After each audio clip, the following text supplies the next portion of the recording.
Jokowi tidak lagi terlihat sebagai masa depan bagi partai-partai ini, melainkan hanya sebagai kendaraan yang sudah tua, karatan, dan sudah usang. Kemarahan-kemarahan rakyat yang belum padam sampai saat ini membuat partai-partai ini tidak nyaman karena sasaran rakyat sebenarnya ada pada Jokowi dan keluarganya, bukan pada partai-partai pendukungnya. Swagger down the street with your red lips and funky beat. You better hold your head up to the sky. I'm gonna roll with you. Baru sehari, Airin Rahmidiani direkomendasikan oleh PDI Perjuangan sebagai calon gubernur Banten bersama Ade Sumarni. Partai Golkar langsung buru-buru memberi dukungan juga kepada Airin dan Ade Sumarni pada hari ini di DPP Golkar.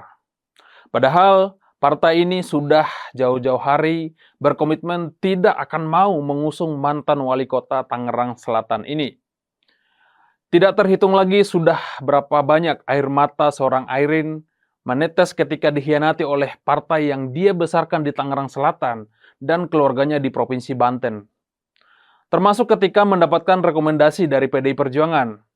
Air mata rasa haru itu tidak bisa dibendung karena akhirnya Bu Megawati Soekarno Putri paham siapa yang harus dimajukan. Koalisi Indonesia Maju bahkan lebih memilih mengusung orang lain, Andra Soni dan Dimyati Natakusumah, dan mengkhianati seorang Airin yang telah berbuat banyak untuk memenangkan Prabowo dan Gibran pada Pilpres tahun 2024. Ini artinya Koalisi Indonesia Maju Plus atau KIM Plus akan melawan Golkar, partai yang telah diobrak-abrik oleh Jokowi pada beberapa hari yang lalu. Manuver Golkar yang tiba-tiba mengusung kadernya Airin bersama PDI Perjuangan ini sedikit banyak menimbulkan tanya, ada apa? Mengapa Golkar bisa begitu tiba-tiba bersejalan dengan partai PDI Perjuangan? Apa iya ini hanya sekedar strategi KIM Plus untuk bermain dua kaki demi mematahkan dominasi PDI Perjuangan? Coba kita flashback lagi pada saat acara Kongres Nasdem pada baru-baru ini. Ketika Jokowi dalam pidatonya menyinggung ada pihak yang beramai-ramai datang dan pergi meninggalkan ketika dia hendak pensiun. Momentum ini sejalan dengan Gerindra yang tidak lagi mau mengusung Kaesang, anak Jokowi, sebagai calon wakil gubernur Jawa Tengah. Juga dengan pidato Prabowo pada Kongres PAN yang mengingatkan tentang pemimpin yang haus kekuasaan. Semua ini pasti memiliki korelasi yang saling terhubung dengan erat atau kuat. Gerindra langsung berubah haluan setelah aksi mahasiswa dan demo besar-besaran buruh, masyarakat, dan mahasiswa pada Kamis 22 Agustus kemarin. Gerindra tampaknya tidak ingin memaksakan diri untuk mengusung dinasti politik Jokowi di pertarungan pilkada pada kali ini, karena ini sangat rentan dengan elektabilitas partai dan nama Prabowo itu sendiri. Aksi mahasiswa yang terus membara hingga hari ini sedikit banyak memberi tekanan kepada Gerindra dan nama Prabowo serta Koalisi Indonesia Maju untuk menentukan sikap ke depannya. Bagaimana mungkin di tengah situasi korban yang sangat memprihatinkan pada hari ini, partai-partai ini masih ngotot mengusung putra presiden demi nama keluarganya. Apalagi masyarakat saat ini sudah marah dengan aksi foya-foya Kaesang dan istrinya dari luar negeri yang makin kesini terlihat makin tengil. Maka jangan heran, netizen bahkan sampai membongkar sponsor pesawat jet pribadi, bau ketek, bahkan hubungan dengan Mangkunegara atau Gusti Bre, yang ternyata banyak kong kali kong untuk mendukung eksistensi dinasti Raja Jawa ini. Semua timeline dan peristiwa ini arahnya cuma satu. Koalisi Indonesia Maju semakin retak, atau setidaknya KIM Plus sedang berusaha melepaskan diri dari bayang-bayang seorang Jokowi dan keluarganya. Apalagi rejim Jokowi sebentar lagi akan segera lengser dan mengakhiri jabatannya. Rasanya terlalu aneh jika presiden seperti Prabowo mau didikte oleh Jokowi. Jokowi bahkan tidak memiliki kekuatan apa-apa lagi selain seorang Gibran Rakabuming Raka yang menjadi wakilnya Prabowo. Dan kita pasti paham tentunya kekuatan wakil presiden seperti apa. Sebagaimana Jokowi memperlakukan seorang Kiai Ma'ruf Amin sebagai wakil presiden, perannya hampir tidak terlihat sama sekali sebagai RI2.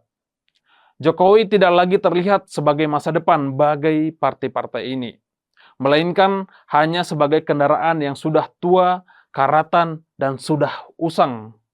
Kemarahan-kemarahan rakyat yang belum padam sampai saat ini membuat partai-partai ini tidak nyaman karena sasaran rakyat sebenarnya ada pada Jokowi dan keluarganya, bukan pada partai-partai pendukungnya. Ketidakberanian partai-partai pendukung KIM Plus di revisi Undang-Undang Pilkada kemarin, ini semakin menegaskan jika Jokowi semakin ditinggalkan, tidak lagi didengar. Hampir tak ada perlawanan sedikit pun di parlemen, terutama pada saat revisi PKPU. Semua sepakat untuk mengikuti keputusan Mahkamah Konstitusi nomor 60 dan 70. Ini artinya anak bungsu Jokowi dipastikan gagal menjadi gubernur dan partai yang sangat dimusuhi oleh Jokowi, PDI Perjuangan, bisa berkontestasi di daerah manapun. Jika alasannya adalah ingin bermain dua kaki untuk mematahkan dominasi PDI Perjuangan, saya sih kok nggak terlalu percaya ya. Golkar adalah partai yang oportunis dalam sejarah perpolitikan Indonesia. Bisa saja Golkar hanya ingin agar kader terbaiknya tidak direbut oleh PDI Perjuangan, lalu rekomendasi tetap diberikan kepada Airin.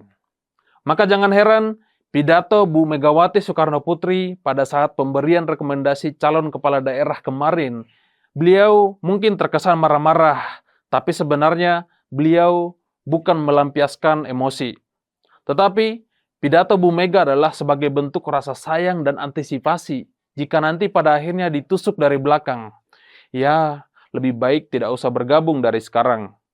Bu Mega ingin ada komitmen yang tinggi untuk menjalankan amanah, bukan hanya sekedar menumpang berkendara di PDI Perjuangan, tetapi setelah duduk, kemudian meninggalkan dan menikam partai yang telah memperjuangkannya, sebagaimana dengan apa yang telah dilakukan oleh Jokowi kepada Bu Mega dan PDI Perjuangan saat ini. Maka ungkapan meninggalkan beramai-ramai dari Jokowi juga bukan tanpa alasan. Partai politik juga butuh kepercayaan rakyat untuk menjalani bisnis politiknya.